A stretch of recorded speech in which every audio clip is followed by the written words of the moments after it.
اعوذ باللہ من الشیطان الرجیم بسم اللہ الرحمن الرحیم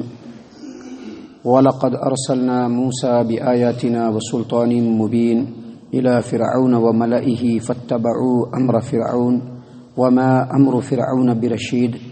يَقْدُمُ قَوْمَهُ يَوْمَ الْقِيَامَةِ فَأَوْرَدَهُمُ النَّارَ بِئْسَ الْوِرْدُ الْمَوْرُودُ يقدم قومه يوم القيامة فأوردهم النار وبئس الورد المورود وأتبعوا في هذه لعنة ويوم القيامة بئس الرفد المرفود۔ محترم سامعین کرام،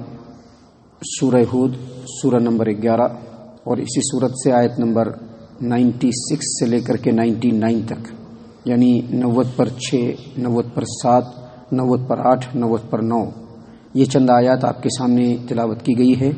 ان آیات کے اندر اللہ تبارک و تعالیٰ نے موسیٰ علیہ السلام اور فرعون اور ان کے پیروکار کا تذکرہ فرمایا ہے۔ موسیٰ علیہ السلام کا واقعہ قرآن کریم میں اللہ تبارک و تعالیٰ نے مختلف جگہوں پر بڑی وضاحت کے ساتھ بیان کیا ہے۔ بہت ہی وضاحت کے ساتھ اللہ تبارک و تعالیٰ نے موسیٰ اور فرعون اور ان کے پیروکاروں کا واقعہ بیان کیا ہے، اور چاہے تفصیل سے بیان کیا جائے چاہے مختصراً بیان کیا جائے، جو واقعے بیان کیے جاتے ہیں اس کا مقصد یہ ہوتا ہے کہ سننے والا اور ان واقعات کو پڑھنے والا دراصل جو بدکردار لوگ ہیں، جو نافرمان لوگ ہیں، ان کا انجام کیسا ہوا، ان کے انجام سے عبرت اور نصیحت حاصل کرے۔ یہاں پر اللہ تبارک و تعالیٰ نے موسیٰ علیہ السلام اور فرعون کے جو واقعے کو جو تذکرہ کیا ہے، اس میں سب سے پہلے میں آپ کو بتا دوں کہ موسیٰ علیہ السلام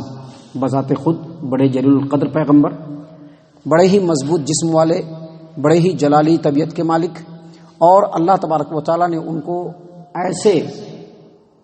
ظالم و جابر اور قاہر بادشاہ کے مقابلے میں نبوت عطا کیا، جس کی قہرمانی اور جس کی کبر اور نخوت کا اندازہ آپ اس بات سے لگا سکتے ہیں کہ جب وہ بادشاہ ہوا تو اس نے اپنی قوم کے سامنے یہ ایکسیپٹ کرایا کہ میں اپنی قوم کا خدا ہوں،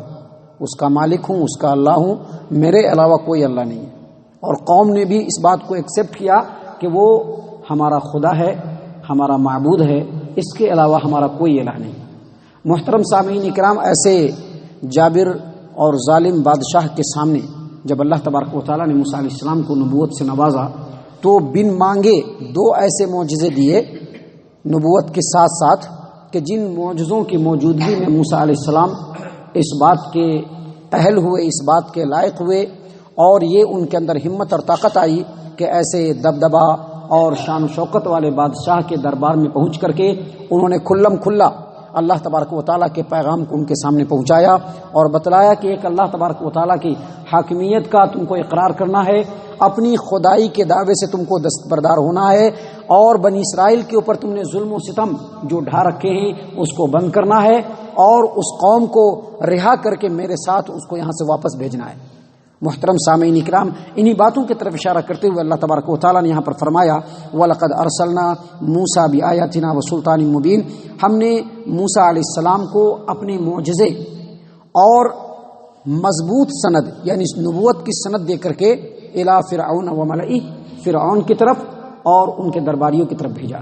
آپ کو تو معلوم ہے کہ موسیٰ علیہ السلام کو اللہ تبارک و تعالیٰ نے عصا دیا،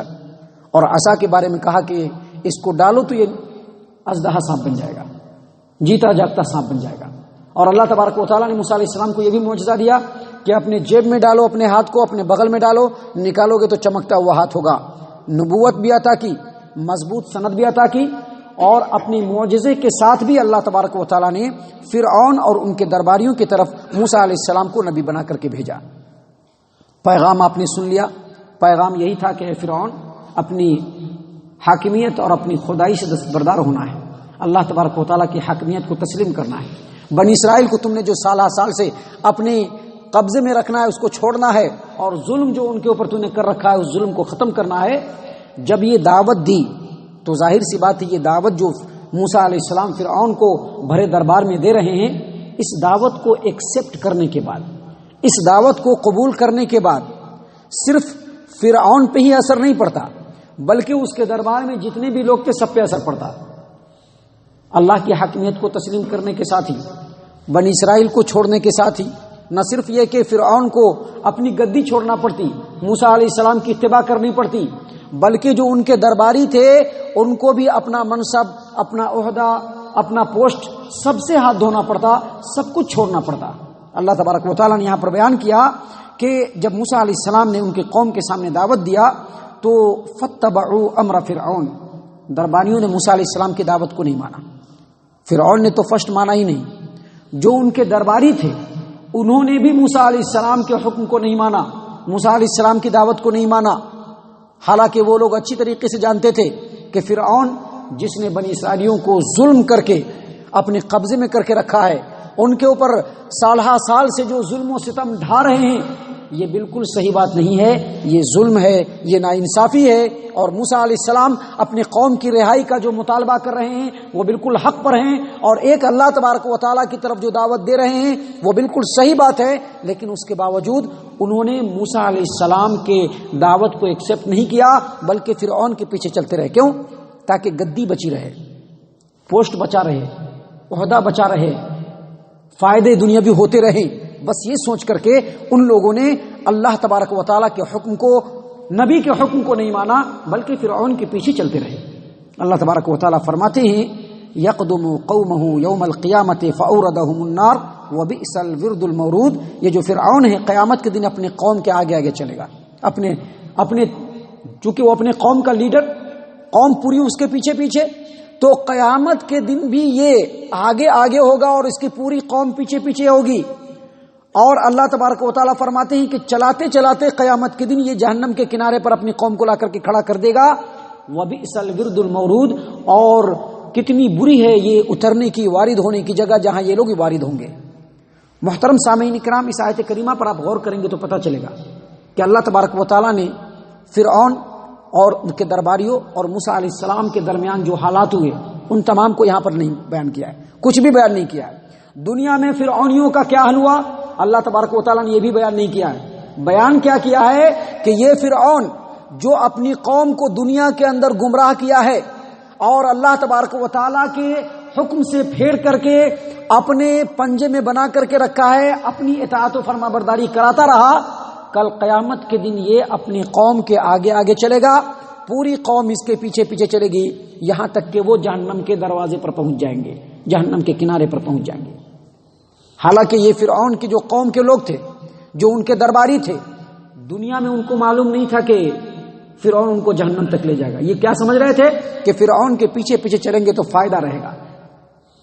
دنیاوی فائدہ رہے گا، خوب فائدہ ملے گا، بس اسی لیے پیچھے پیچھے چل رہے تھے۔ ان کو معلوم نہیں تھا، لیکن اس کے باوجود ان کو اختیار تھا کہ وہ چاہتے تو موسیٰ علیہ السلام کی پیروی کرتے، چاہتے تو فرعون کی پیروی کرتے۔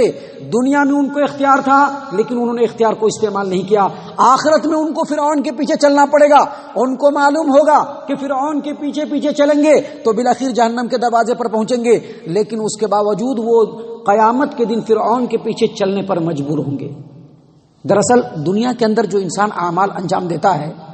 اس کے نتائج اس کے ہاتھ میں نہیں ہوتے، بلکہ اللہ تبارک و تعالیٰ کے ہاتھ میں ہوتے ہیں۔ اور دنیا میں جو عمل انسان انجام دیتا ہے اس کے نتائج آخرت کے جو اعمال ہوتے ہیں اس سے بہت زیادہ مماثلت اور مطابقت رکھتے ہیں۔ اسی لیے دنیا میں اختیار ہونے کے باوجود انہوں نے فرعون کی پیروی کی تو آخرت میں مجبور ہو کر کے ان کو فرعون کے پیچھے پیچھے چلنا پڑے گا اور جہنم کے دروازے تک پہنچنا پڑے گا۔ محترم سامعین کرام، یہ صرف فرعونیوں کا معاملہ نہیں ہوگا، بلکہ قیامت کے دن اور بھی بہت سارے گروپ ہوں گے، اور بھی بہت سارے جھنڈے ہوں گے جن کا لیڈر ہوگا، جن کے پیچھے پیچھے لوگ چل رہے ہوں گے۔ اگر نیکوکار، فرما بردار، اللہ تبارک و تعالیٰ کی اطاعت و فرما برداری کرنے والا، لوگوں کو اللہ تبارک و تعالیٰ کی اطاعت و فرما برداری کی طرف بلانے والا، اگر ایسا کوئی لیڈر ہوگا اپنے پورے گروپ کو وہ جنت کی طرف ہانکتا ہوا لے جائے گا۔ لیکن اس کے مقابلے میں گمراہیوں کا امام، گمراہیوں کا سردار، خود گمراہ ہونے والا، لوگوں کو گمراہی کی طرف بلانے والا ایسا جو لیڈر ہوگا وہ اپنے پورے گروپ کو لے کر کے جہنم کی طرف چلا جائے گا۔ محترم سامعین کرام، چاہے وہ فرعون ہو، چاہے اس طرح کے جتنے بھی گمراہیوں کے امام ہو، جب اپنے گروپ کو ہانک رہے ہوں گے، اللہ تبارک و تعالیٰ نے قیامت کے دن کا نقشہ کھینچتے ہوئے سورہ احزاب میں فرمایا ہے کہ جو پیچھے جلنے والے لوگ ہوں گے، جب ان کو معلوم ہو گیا کہ اب ہم جہنم میں جا کر کے رہیں گے، ہمارا ٹھکانہ بہت برا ہونے والا ہے، اللہ تبارک و تعالیٰ کے عذاب کے گرفت میں آ رہا ہے ہم، تو اس وقت وہ اپنے لیڈر کو بد دعا دینا شروع کر دیں گے. اللہ نے سورہ احزاب میں کہا ربنا انا اطعنا سادتنا وکبراءنا فاضلونا السبیل ربنا آتهم ضعفین من العذاب.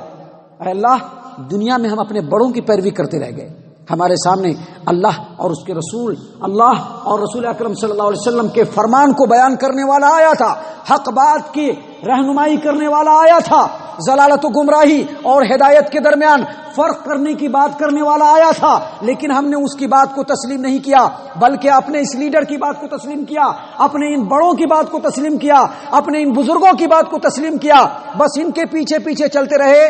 اے اللہ انہوں نے ہم کو گمراہ کیا ہے. انا اطعنا سادتنا وکبراءنا فاضلونا السبیل، ہم کو گمراہ کیا ہے. ربنا آتهم ضعفین من العذاب، اے اللہ یہ جو لیڈر ہیں، یہ جو ہمارے بڑے ہیں، جن کی پیروی ہم نے کی ہے اللہ اور اس کے رسول کے مقابلے میں، اے اللہ ان کو دوہرا عذاب تو دے دے. محترم سامعین اکرامی، جو آیت کریمہ ہے جس میں اللہ تبارک و تعالیٰ نے یہ باتیں بیان فرمائی ہیں، دراصل یہ ہر دور کے ان گروپ، ان جماعتوں اور ان رہنماؤں کے لیے بہت زیادہ عبرت اور نصیحت ہے اس میں، جو اللہ اور اس کے رسول صلی اللہ علیہ وسلم کے فرامین کو جاننے کے بعد بھی، ہدایت کے راستے کو پہچاننے کے بعد بھی، محض اپنی دنیا بنانے کے لیے، محض اپنی سرداری کو قائم رکھنے کے لیے، محض اپنی چودراہٹ کو لوگوں کے سامنے قائم رکھنے کے لیے، محض اپنے دنیاوی فائدوں کے لیے لوگوں کو خود بھی گمراہ ہوتے ہیں اور لوگوں کو گمراہ کرتے ہیں. ایسے تمام لوگوں کے لیے اس آیت کریمہ کے اندر بہت زیادہ عبرت ہے. آپ دیکھیے اس آیت کریمہ میں اللہ تبارک و تعالیٰ نے فرمایا یقدم قومہ یوم القیامت فاوردہم النار وبئس الورد المورود. قیامت کے دن یہ فرعون جو ہوگا اپنی قوم کے آگے آگے چلے گا اور آہستہ آہستہ چلتے چلتے اپنی قوم کو جہنم کے دروازے پر لا کر کے کھڑا کر دے گا. بئس الورد المورود، فاورد بئس الورد المورود. یہ جو ورد کا جو لفظ ہے وردا، اس کا مطلب ہوتا ہے ایک آدمی پیاسا ہے، اور پیاسا ہے تو پانی کے لیے بھٹک رہا ہے، پانی کو تلاش کر رہا ہے. پانی کو تلاش کرتے کرتے دھیرے دھیرے جب وہ پنگھٹ پہ آ جاتا ہے اسی کو کہتے ہیں ورود، اسی کو کہتے ہیں فاوردا. یعنی پانی کو تلاش کرتے کرتے وہ پنگھٹ پہ پہنچ گیا تاکہ پانی پی لے. اس کے جسٹ اگینسٹ کا جو لفظ ہے وہ صدرہ کا مطلب ہوتا ہے پانی پی کر کے پیاس کو بجھا کر کے واپس آنا، اور ورود کا مطلب پنگھٹ بھی ہوتا ہے. دراصل یہ فرعون کے جو سردار لوگ تھے، فرعون کے جو درباری لوگ تھے، فرعون کے پیروکار جو لوگ تھے، یہ دنیا میں فرعون کی فرما برداری صرف اس لیے کیے تاکہ ان کو اطمینان مل جائے، ان کو سکون مل جائے، مال و دولت مل جائے، سونے کے سکے مل جائے، سرداری مل جائے، عیش و عشرت مل جائے، آرام مل جائے. یہ سوچ کر کے انہوں نے فرعون کی اتباع اور فرما برداری کی. دنیا میں بھی نیست و نابود ہوئے پانی میں ڈوب کر کے، اور قیامت کے دن بھی فرعون کے پیچھے پیچھے چل کر کے جہنم میں چلے جائیں گے. چاہا تھا پانی ملنا، چاہا تھا پیاس بجھانا، چاہا تھا اطمینان حاصل کرنا، لیکن اللہ تبارک و تعالیٰ نے ان کو جہنم کا ایندھن بنا دیا. اسی لیے اللہ تبارک و تعالیٰ نے اس لفظ کو انتہائی بلاغت کے ساتھ یہاں پر استعمال کیا، فَأَوْرَدَهُمُ النَّارِ وَبِئْسَ الْوِرْدُ الْمَوْرُودُ. اور فرعون نے اپنی قوم کو جہنم کے دروازے پر لا کر کے کھڑا کیا، اور بہت بری جگہ ہے یہ اترنے کی جہاں پر یہ لوگ اترے. محترم سامعین کرام، اور آخری آیت کریمہ جو آج پڑھی گئی اس میں اللہ تبارک و تعالیٰ نے ایسے لوگوں کے بارے میں فرمایا وَأُتْبِعُوا فِي هَٰذِهِ لَعْنَةً وَيَوْمَ الْقِيَامَةِ بِئْسَ الرِّفْدُ الْمَرْفُودُ. اور اس دنیا میں بھی ان کے اوپر لعنت برستی رہے گی، اور قیامت کے دن بھی ان پر لعنت ہوگی، اور بہت ہی برا بدلہ ہے جو ان کو اللہ تبارک و تعالیٰ کی طرف سے یہ دیا جا رہا ہے. یہ جو بدترین قسم کے لوگ ہیں، جو اللہ اور اس کے رسول کی فرما برداری کو چھوڑ کر کے دوسروں کی فرما برداری کرتے ہیں، یا بدترین قسم کے جو لوگ ہیں جو اللہ اور اس کے رسول کے راستے سے لوگوں کو بھٹکاتے ہیں، ایسے تمام لوگوں کے لیے دنیا کے اندر بھی لعنت ہوتی رہے گی، اور آخرت میں قیامت کے دن بھی ان کے اوپر لعنت ہوگی. اللہ تعالی ہم تمام کو ایسے لعنتی لوگوں سے محفوظ رکھے. ہم تمام کو اللہ تبارک و تعالی اپنی رحمت کے، اپنے دامن رحمت کے پناہ میں رکھے. ہم تمام کو صحیح معنوں میں مومن اور مسلمان بنائے، جنت الفردوس میں جگہ عطا فرمائے. اے اللہ ہم تمام کو جہنم سے پناہ دے. اے رب العالمین ہم تمام کو جہنم سے پناہ دے. اے مالک الملک ہم تمام کو جہنم سے پناہ دے. آمین یا رب العالمین. وما علینا الا البلاغ المبین.